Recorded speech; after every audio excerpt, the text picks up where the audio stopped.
जय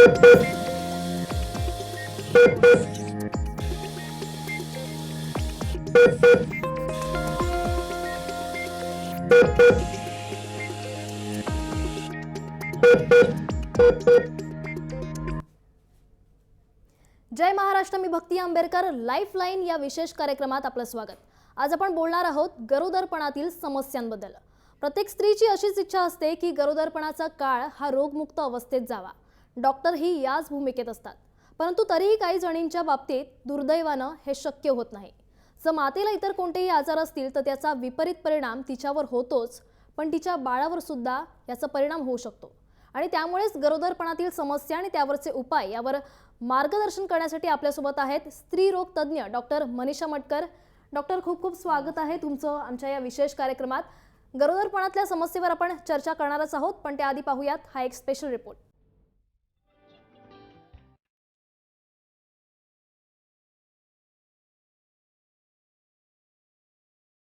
बाळाच्या आगमनाची चाहूल लागली की घरात उत्साहाचं वातावरण निर्माण होतं. पण प्रसूती सुखरूप होण्यासाठी गर्भारपणात योग्य ती काळजी घेणं गरजेचं आहे. गरोदरपणात आईला अनेक त्रासांना सामोरं जावं लागतं.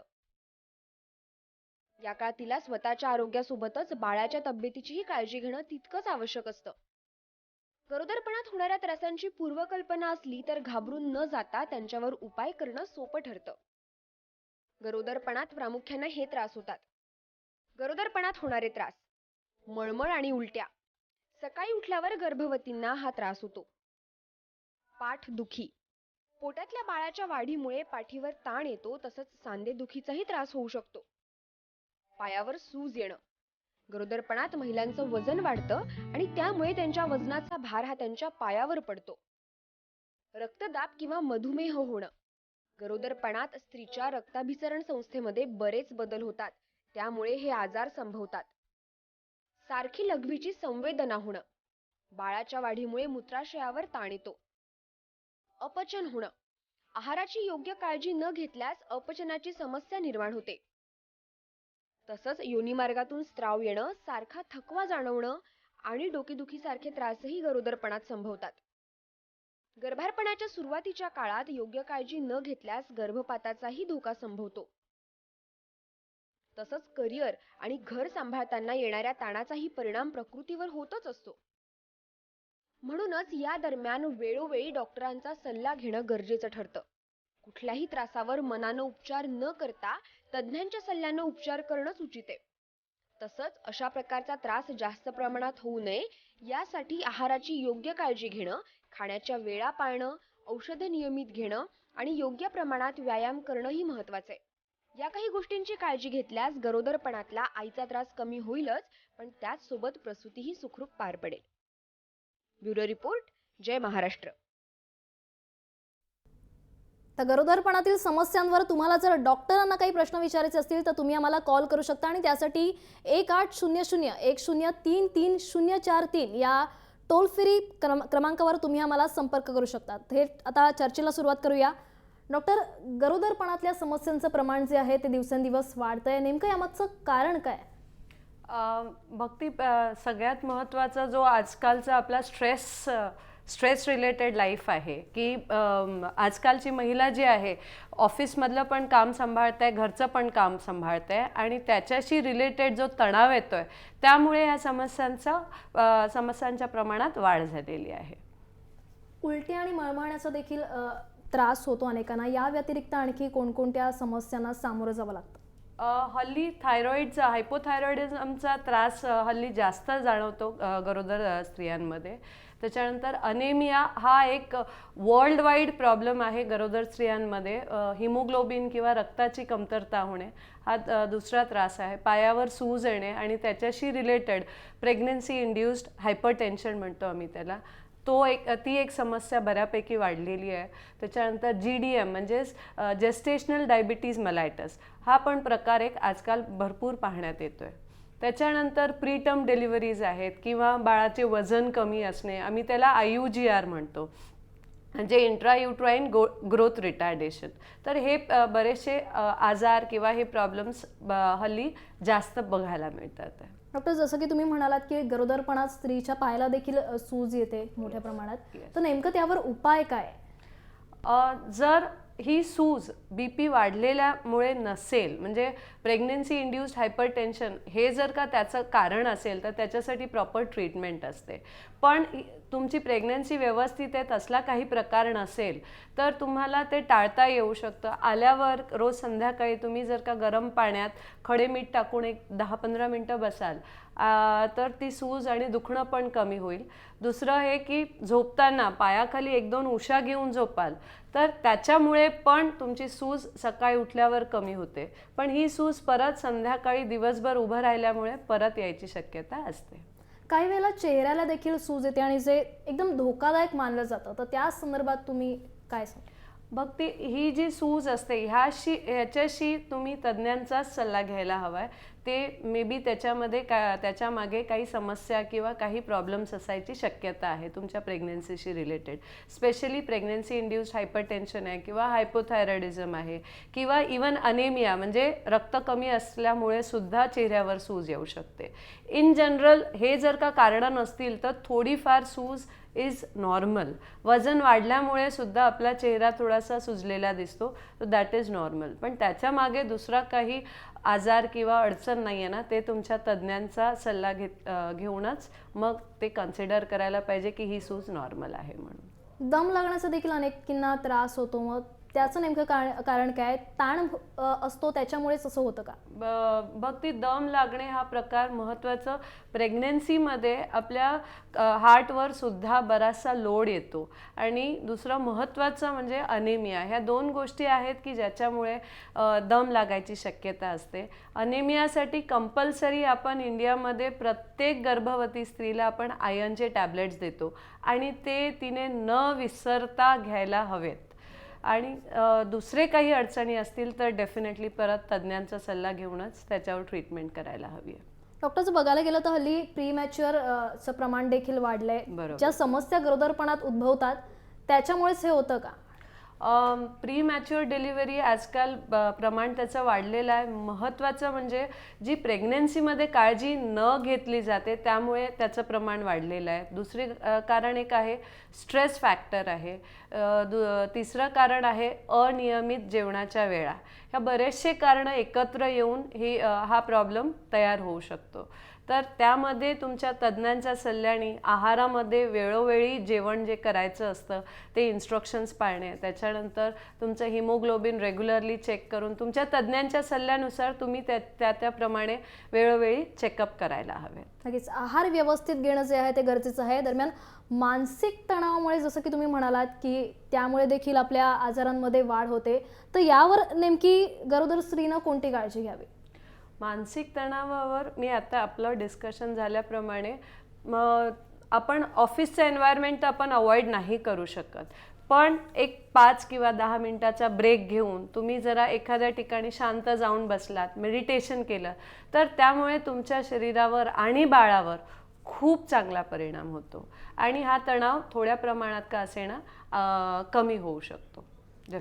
ज्या एकंदरीत समस्या गरोदर स्त्रीला उद्भवतात त्यामुळे बाळाच्या आरोग्यावर काय त्याचा परिणाम होऊ शकतो, त्याच्या वाढीवर कशा प्रकारचा परिणाम होऊ शकतो? डेफिनेटली हे जे काही आजार आहेत त्यामुळे बाळाची इम्युनिटी म्हणजे रोग प्रतिकारक शक्ती जी असते ती कमी होते आणि म्हणून मग तुम्हाला नेहमी बाळाला डॉक्टरांकडे घेऊन जा, मग तो आजारी पडतो, मग त्याला ॲलर्जिक रिॲक्शन झालं, मग त्याचं कॉन्सन्ट्रेशन कमी आहे किंवा त्याचं IQ लेवल कमी आहे, हे सगळे प्रॉब्लेम्स तुम्हाला दिसून येतात.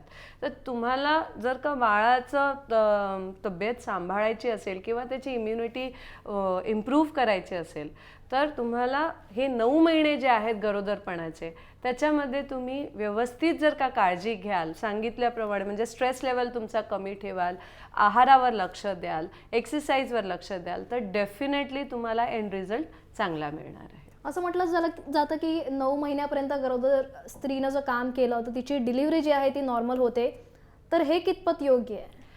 भक्ती कसं असतं की डिलिव्हरी नॉर्मल किंवा सिझेरियन होणं त्याची बरीचशी कारणं आहेत.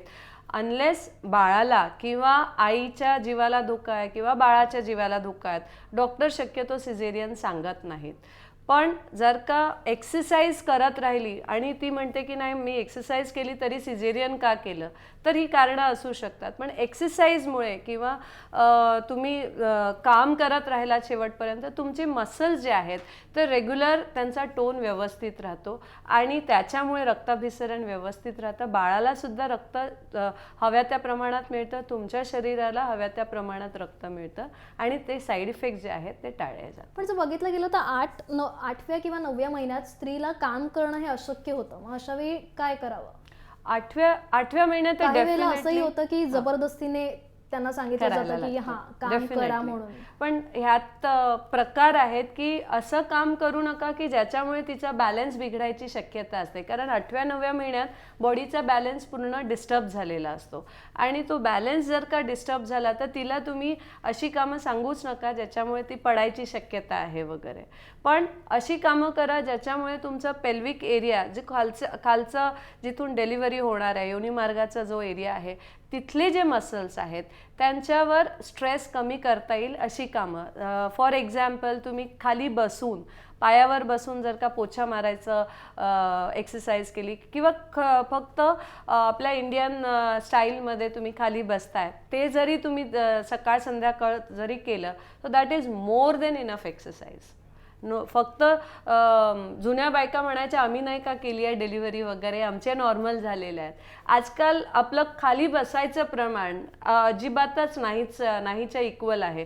खाली बसून पोछा मारणं बाई असते वगैरे, त्यामुळे ती एक्सरसाइज नाही आहे.